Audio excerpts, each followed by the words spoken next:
New Zealanders need to do two things when it comes to climate change. One is put some serious money into adaptation. The previous government had a $4.5 billion climate emergency response fund, and at the time of the North Island weather events, Gabriel and so on last year, not 1 cent had gone into adaptation. So the first thing we need to do is get serious about adaptation. That part of the Zero Carbon Act was never implemented by the previous government. The second thing we need to do is reduce New Zealand emissions at the lowest price per tonne possible, or put it another way, maximise emission reductions for the amount of money New Zealanders are prepared to give up. Now, all you need to do that is an emissions trading scheme. That is efficient. The Zero Carbon Act, this idea of setting targets the rest of the world won't make, of supporting initiatives that aren't the most efficient, it's actually contrary to our climate goals.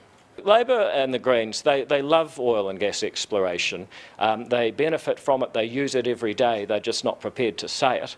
The second thing is, if we're serious about the matter, gas as a transition fuel is absolutely essential for a just transition to a low-carbon future. So even by their standards, their opposition to an oil and gas exploration ban makes no sense. The other thing is that, I know you indulge me here, I promise this won't take long. Look, there's a funny thing we learned at engineering school about the difference between a frog and a bicycle. And it's very simple. With a bike, you can pull it apart, lay out every nut and bolt on the garage floor, put it back together, cycle away. You can't do that with a frog. And I just make the point that our industrial ecosystem is much more like a frog than a bicycle. It is complex, it's interconnected, and you don't know how one change is going to affect the rest of it. For example, I was recently at New Zealand Steel, and they were pointing out that at the moment they reduce their iron ore down to iron using coal, which obviously creates CO2. One of the best ways that they could do that alternatively would be to reduce it with hydrogen, and if they were to do that, they could massively reduce their emissions. However, the best way to get hydrogen is actually natural gas, which they can crack up and get the hydrogen. We'll never change the fact that we have a right and a responsibility to tell the truth in this country. You know, silence, as we heard from one of our speakers, is actually the enemy of truth, and we refuse to be silent. David Seymour is right to predict, as he has, the need for a significant reset, because a revolutionary change is on the way. It's not knocking on our door, it's already in our hallway. I think this country is deeply in the shit. And I think the options to leverage ourselves out of the shit are becoming increasingly limited. Largely because the people willing and capable of doing it are few. And most importantly, because so many good people just cringe inside and say nothing, as matches are lit to incinerate more of New Zealand, which we used to stand for, which used to be important, when people globally used to look at this country in envy. Yeah. I believe ACT could be the last cab on the rank, heading in the right direction. Yeah.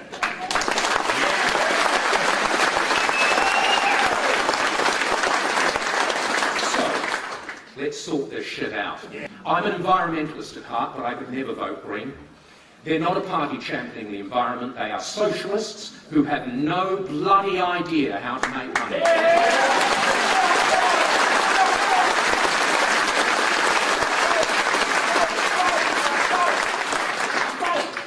Like Labour, they know only how to spend other people's money, and to be fair, they'd be very good at it given half a chance. They could not be a trusted tail wagging any dog. To Party Māori are separatists, end of story. The first priority of any government is to protect its citizens.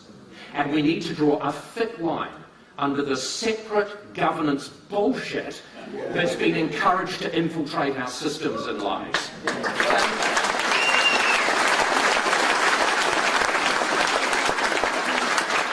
To Party Māori have upped their separatist rhetoric. I mean, we all knew that was going to happen. The Greens are still barking. And Labour are waiting in the wings for the tide to turn, as we all know it will, so they can borrow more money to re-employ public servants. Death by 1,000 cuts. It's not about how big our slice of the pie is, how many times do you have to say this. It's about how we can grow the pie together so everyone's slice gets bigger.